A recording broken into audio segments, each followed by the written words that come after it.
안녕하세요. 저는 30대 중반 여자입니다.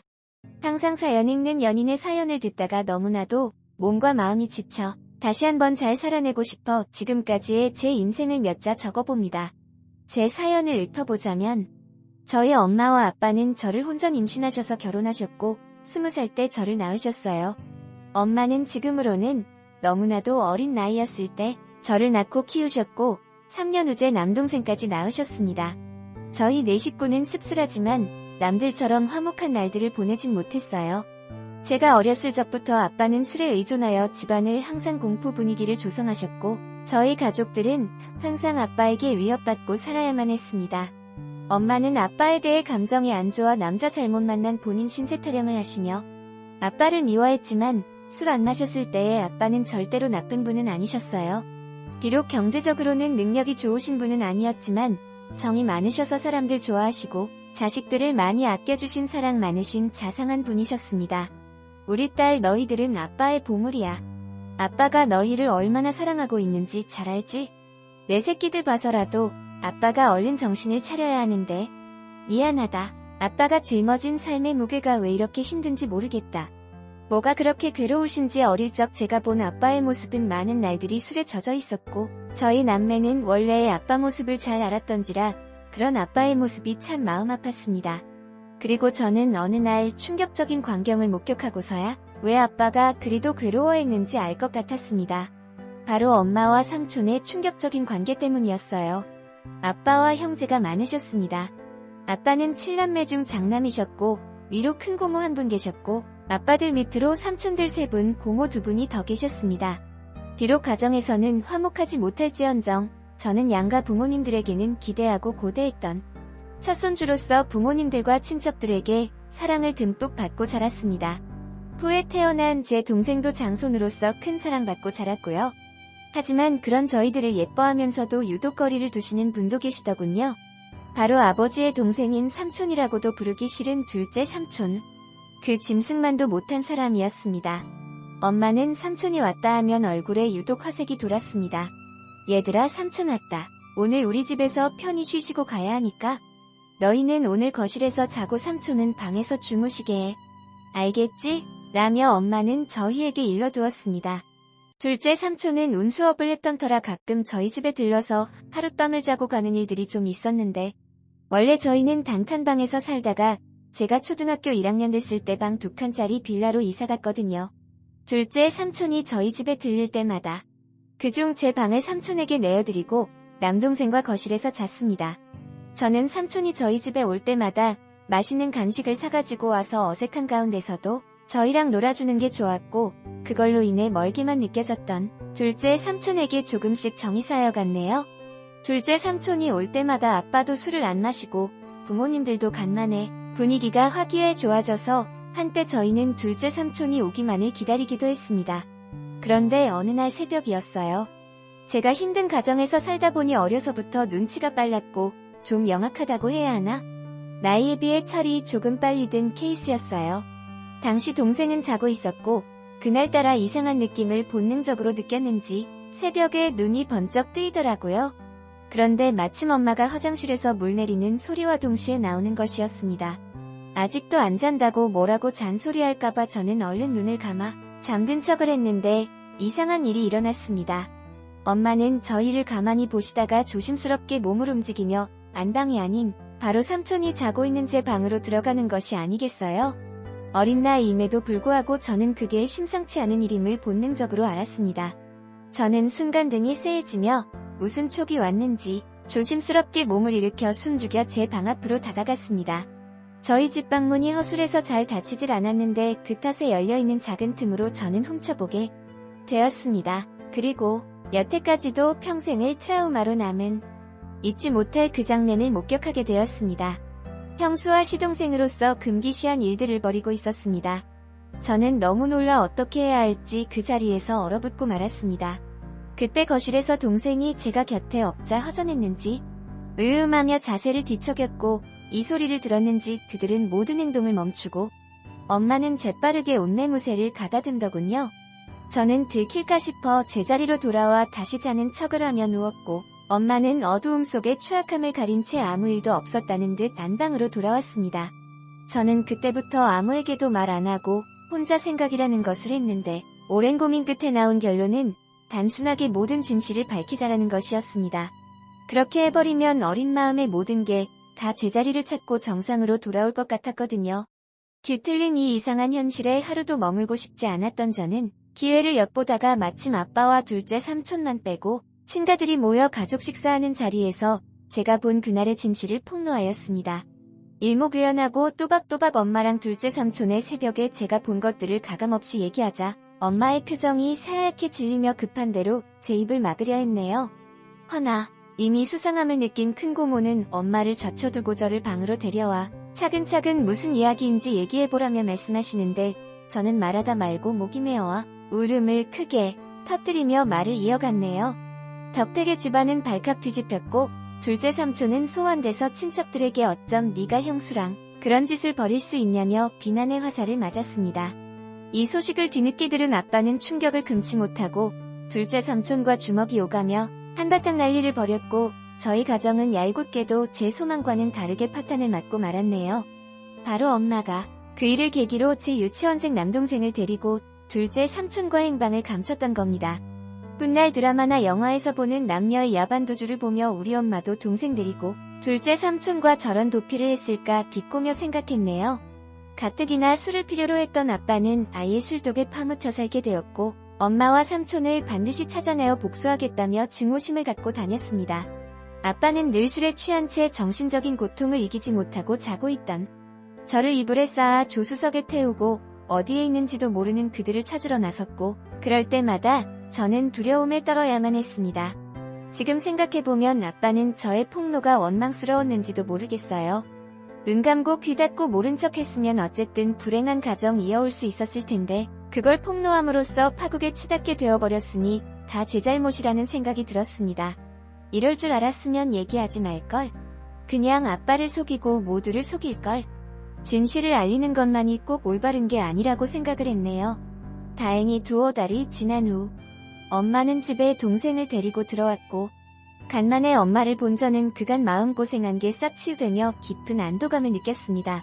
오랜만에 동생을 봐서도 너무 행복했고 돌아온 엄마로 인해 아빠의 상태도 좀 나아진 것 같아 행복했습니다. 다만 제게 엄마가 사라졌던 후유증은 남았습니다. 잠시라도 눈에 엄마가 보이질 않으면 불안해서 미칠 지경이었어요. 학교 갔다 서둘러 집에 왔는데 엄마가 없으면 빌려나 동네 인근을 다 뒤지고 다녔고 미용실에서 파마를 하고 있거나 동네 사람들과 같이 있는 엄마를 보고서야 안도의 숨을 내쉬곤 했습니다. 그렇지만 혹시나가 역시나 얼마 안 있다 엄마는 다시 나갔어요. 이번엔 동생을 내버려 두고 혼자 나갔더군요. 동생이라도 곁에 있어 좋았지만 엄마가 언제 다시 올지 기다림의 뜻은 알 길이 없었습니다. 아빠는 행여 엄마한테 연락이 오면 아빠한테 바로 전화하라고 했고 그 사이 저희 동네에서는 소문이 나돌았습니다. 저희 엄마가 바람나서 집을 나간 것 같다고요? 툭하면 애엄마가 보이질 않으니 그럴 수밖에요. 저는 저희에 대해 함부로 말하는 동네 사람들이 너무 싫었습니다. 다 알고 짐작하면서도 모르는 척 확인사살하려고 저와 마주치면 꼭 묻더군요. 너희 엄마 이번에 너희 두고 또 나간 거 맞지? 아니 세상에 어떻게 자식들 두고 모질게 나갈 수가 있어? 내가 다 맘이 쓰이네. 쯧쯧쯧 불쌍한 것들. 우리 엄마 그냥 멀리 돈 벌러 갔어요. 우리 가족에 대해서 함부로 말하지 마세요. 라고 둘러대며 쏘아댔지만 속으로는 가슴에 피멍들어 찢어지게 울곤 했네요. 아빠는 결국 가출한 엄마를 포기하고 저희를 위해 시골로 이사를 했습니다. 다 잊고 새 삶을 꾸려보고자 아빠는 1톤 트럭을 타고 소금도 파시고 귤도 파시며 저희를 악착같이 키우셨지만 세상은 그리 만만치 않았습니다. 바로 아빠는 큰 병에 걸려버리셨고 끝내는 간경화로 제 나이 18살 때 세상을 등지시고 말았네요. 그때 아빠 살아생전 모질기만 했던 제 행동이 떠올라 얼마나 피눈물을 흘렸던지요. 죄송하고 또 죄송하기만 했습니다. 아빠가 돌아가셨어도 엄마랑 삼촌은 잔인하게도 콧배기도 비치지 않더군요. 아빠를 배신하고 어디서 둘이 그렇게 잘 먹고 잘 사는지 나중에 반드시 찾아가 이 아픔 그대로 돌려주리라 다짐했네요. 저희는 살기 위해 할아버지에게 맡겨졌다가 성인이 된 후 따로 근처에서 독립을 했습니다. 그리고 시간이 흘러 동생이 군대 갈 때쯤 역시 직장을 구해 대도시로 나왔고 또 다시 현실에서 적응하고 있을 무렵 난데없이 엄마, 동생인 오랫동안 왕래 없던 외삼촌이라는 작자한테 연락이 닿았네요. 외삼촌이야. 그간 잘 지냈지? 내 아빠 그렇게 되고 동생 건사하느라 네가 누구보다 힘들었을 텐데 내 맘이 다 안쓰럽구다. 고시원 좁고 답답할 텐데 내가 보증금을 좀 대줄 테니 어디 원룸이라고 들어가 살지 않겠니? 순간 의문이 들었죠. 갑자기 외삼촌이 왜 나한테? 뭔가 이상해서 좀 알아봤었는데 예상치 못하게도 그간 연락이 끊겼던 제 친엄마가 외삼촌 뒤에 있었던 게 아니겠어요? 저와 동생을 버리고 그놈이랑 살림 차리겠다고 도망가서 정떼며 살았을 땐 언제고 이제 와서 왜 이렇게 호의적으로 나오는지 고맙기는커녕 기가 찼습니다. 아빠와 저희를 배신하고 그 짐승 같은 둘째 삼촌 놈이랑 도피해서 얼마나 때깔 좋게 잘 먹고 잘 살았는지 확인해봤더니 이게 웬걸? 어느새 남자를 갈아버렸네요.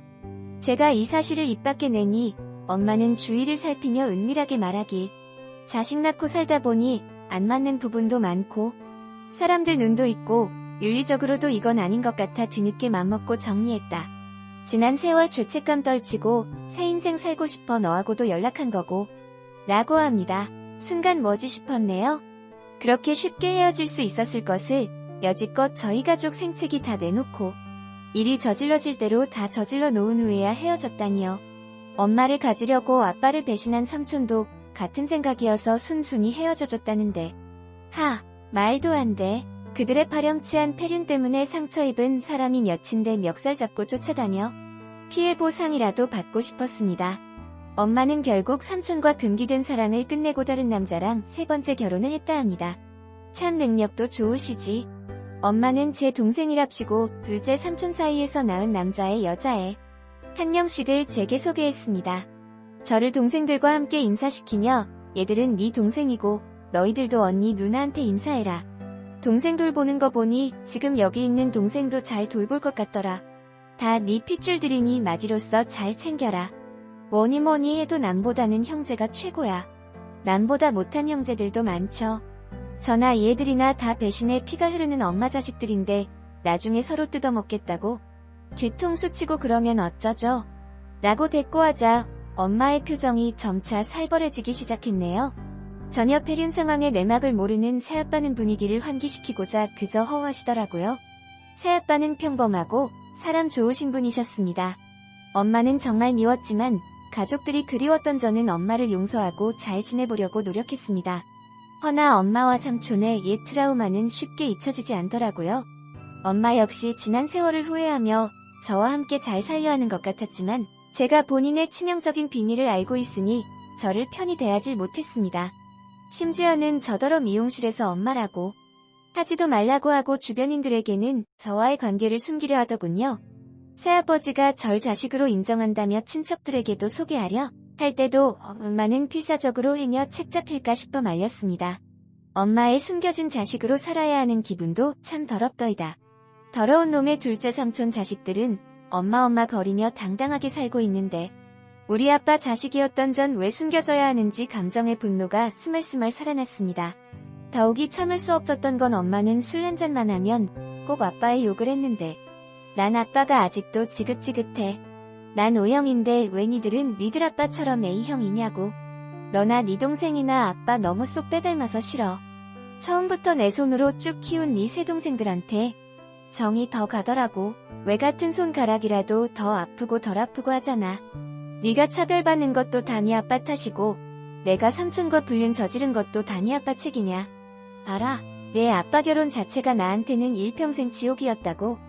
삼촌과의 불륜을 저지른 건 모두 다 아빠 잘못이라고 떠넘기며 책임을 짐지우는데 차마 고인이 되신 분을 욕보이진 말라고 소리를 질렀습니다. 참을 수가 없었습니다. 엔저는 결국 엄마를 용서하지 못하고 자리에서 일어나 엄마에게 마지막 인사를 했네요. 이제 도저히 못 들어주겠다. 엄마한테는 최악의 남편이었을지 모르겠지만 나한테는, 우리한테는 최고로 좋은 아빠였어. 이제 더 이상 엄마 못 볼 것 같아.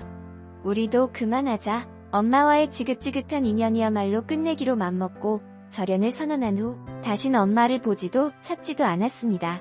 엄마도 마찬가지였고요. 엄마와 저는 지독한 악연이었습니다. 모든 걸 사연에 다 말을 하기엔 길고도 긴 이야기가 남았지만 이 얘기는 입에 담기도 거북해서 이쯤에서 정리하려 합니다. 전 여전히 세상에 혼자 지내고 있네요. 남자도 두렵고 제 몸에 엄마의 더러운 피가 흐르는 것 같아 전 결혼은 못할 것 같아요. 엄마 때문에 제 자신도 상대방도 믿지 못해요. 아마도 영원히 그럴 겁니다. 여기까지가 제 사연이었습니다. 항상 사연 읽어주는 연인 채널 잘 듣고 있습니다. 제가 너무 정리 안 되게 보내드려 죄송하네요. 제 동생과의 사연이 하나 더 남았는데 그건 다음에 들려드릴게요. 제 사연 읽어주신 분들 정말 감사드리고요. 여러분들은 아름다운 세상에서 머무시길 바라며 모두 행복하셨으면 좋겠습니다. 살해자의 사연을 읽어보았는데요. 처음 이 사연을 메일로 접했을 때 살해자님의 진솔한 마음이 전해져와 마음이 아팠습니다. 그간 못난 어른들 때문에 어린 사연자님과 동생분께 얼마나 상처로 남았을지 감히 헤아려 봅니다. 유명한 철학자 쇼펜하우어는 살해자분께 진실하고 현실적인 것은 현재뿐이다라는 말씀하시며 그날 그날을 일생으로 알라 라는 명언을 남기셨다 합니다. 미국 시인 롱펠로우도 살해자분께 혹여는 과거를 뒤돌아보지 마세요. 현재를 믿으세요. 그리고 씩씩하게 미래를 맞으세요. 라고 말씀하시네요. 더불어 사연 읽어주는 연인도 한마디 드린다면 세상에서 가장 소중한 스스로를 위해 지난 아팠던 세월은 덮으시고 매일 새로운 태양이 뜨는 날마다 살해자님의 인생 또한 리셋되어 새로 시작되는 걸 잊지 말아주셨으면 좋겠습니다. 모든 가능성을 열어두시고 살해자님께 언젠가 마음을 두드리시는 분과 행복하셨으면 좋겠네요. 이상 사연 읽어주는 연인이었습니다. 저희는 또 다른 사연으로 찾아뵙겠습니다. 감사합니다.